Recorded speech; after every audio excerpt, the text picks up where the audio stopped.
Hello everybody, NitPicker here, complaining about issues great and small for your entertainment, and today we're going to be talking about Teenage Mutant Ninja Turtles Shredder's Revenge. I'm a pretty casual Teenage Mutant Ninja Turtles fan.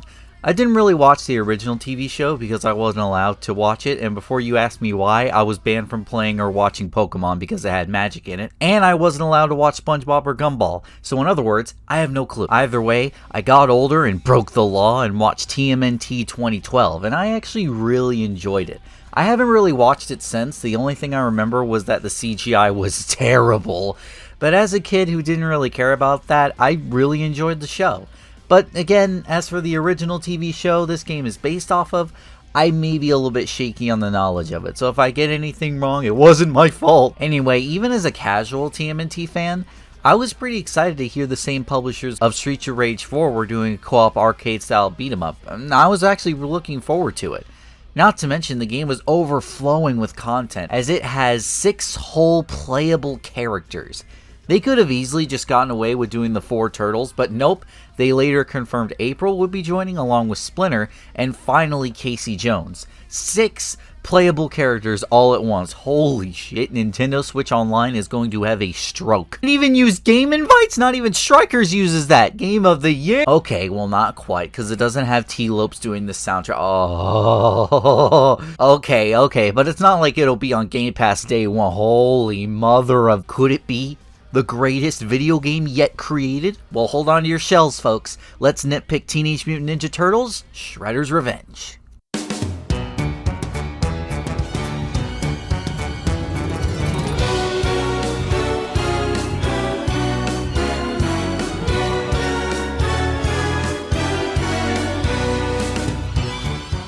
Alright, well let me fill you in before we get started. I have done 2 playthroughs of this game so far. One on my Xbox Series X with Xbox Game Pass, where I played single player as Leonardo, and one on my Nintendo Switch, where I played the game with Rudy and I played as April. So single player footage on Xbox Game Pass, and co-op on Nintendo Switch. But before we get into gameplay, let's get into the opening cutscene.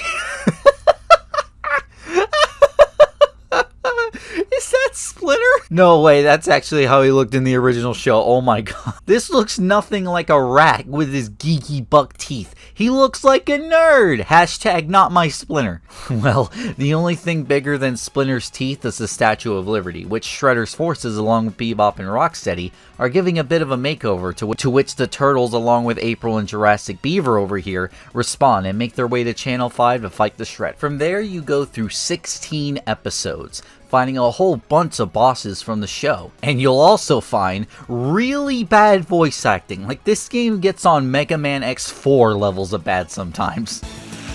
Hey, come back here with that Android torso! Tonight, I dine on turtle soup. But it's clear that voice acting wasn't on top priority, because the gameplay of this game is peak fiction. First, let's talk about the graphical style. Of course, this game is going for that arcade-like feel, and I definitely see it. The sprites take up a reasonable amount of the screen. The graphics are very flashy and in your face, the combat looks and sounds very satisfying. And while speaking out about the sound, you remember back in my Spider-Man 2 video where I said I really missed those crunchy hit sound effects? Well, they're pretty much here in this game, and they sound just as great, especially when you use your super attacks and just hear it, never gets old.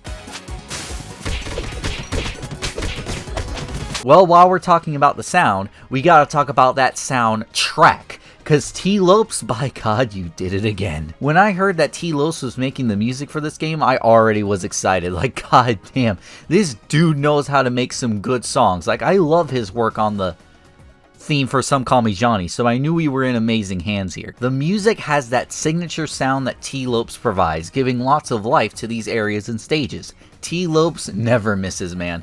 Along with the vocal songs, mainly during the vehicle sections, especially the Broadway one, definitely my favorite.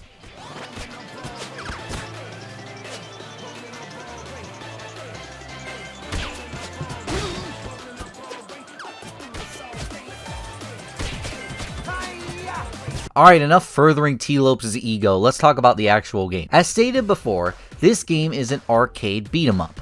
But what I didn't tell you was that the Turtles have actually had a big video game career, mostly in the arcades, with TMNT the arcade game being one of the most cherished beat-em-ups along with the Simpsons arcade. So this game is basically a spiritual successor to those games and borrows a lot of elements from them. Other than jumping with the B button, you basically have 2 attack buttons. Well, really you only have 1, but I'll get to that. The X button is how you get your attacks going, and then the Y button is your super attack button, which you can use by filling up a meter. Now for my Nintendo Switch audience, flip all those buttons I just said. The combat is pretty button mashy, but a good type of button mashy, with tons of moves at your disposal with aerial attacks and your super moves that you can fill up by taunting with the right bumper. So now's a good time to talk about difficulty. I haven't played that many beat 'em ups in my day, so when I played Scott Pilgrim vs. the World earlier last year, holy shit, that was a year ago, I got my ass handed to me on the regular because it's a pretty hard beat 'em up. While here, the game does seem a lot easier and a lot beginner friendly, which I totally can see why. I mean, after all, this is a licensed Turtles game, they would want to make it as appealing as possible. But that just means that a lot of hardcore beat 'em up fans might not enjoy this game very much if you are looking for a challenge.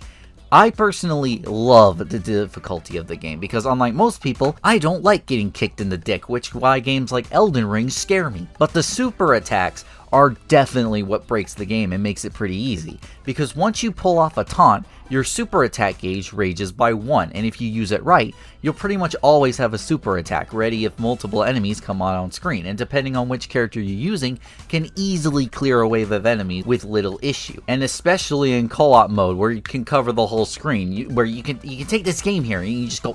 Now that's not to say that the taunting is easy, because the taunt animation can take quite a while to finish, so it's not like you can taunt in the middle of waves. But a die-hard beat-em-up ninja could for sure break this mechanic. A bigger feature of the game is that unlike other beat-em-ups I've played, your lives reset every single stage, and once you level up, you start with more lives the further you go into the game.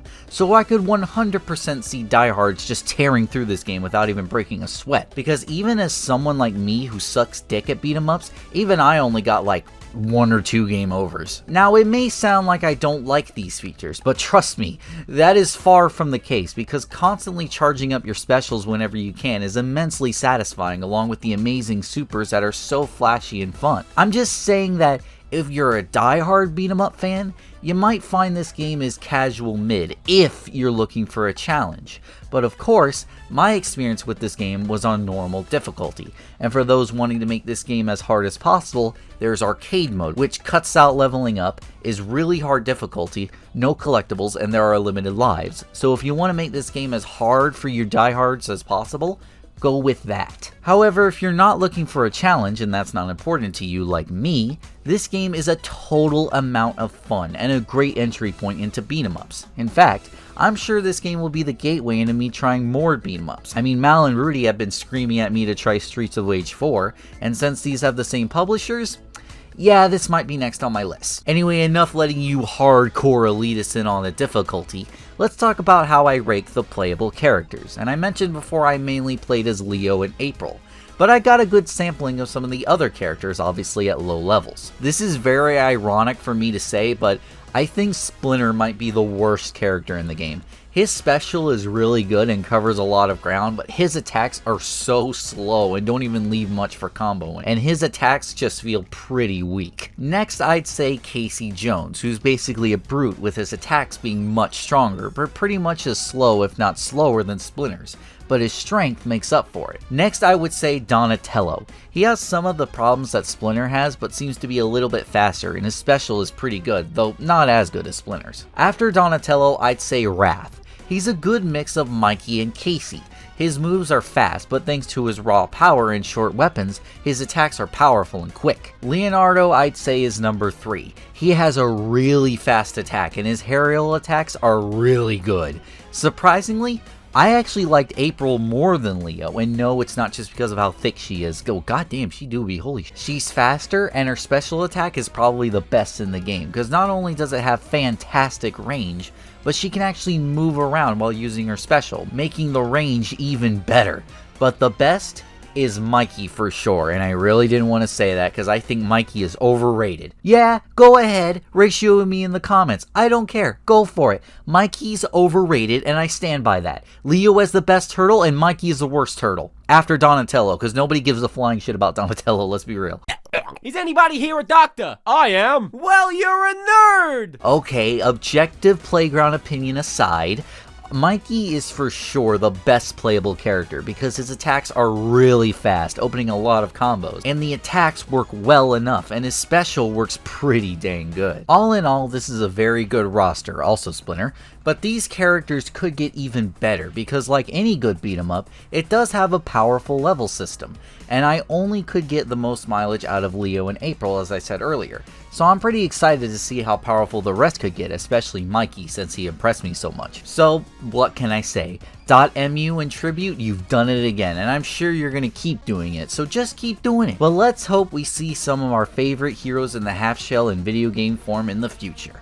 Until then, thank you guys so much for watching this video. Make sure to stay tuned onto this channel because next week, real soon, I will be nitpicking Sonic Origins along with giving away a copy. So if you're interested, make sure to subscribe and hit that bell. Got a bunch of great content in the works, and I'll see you in the next one.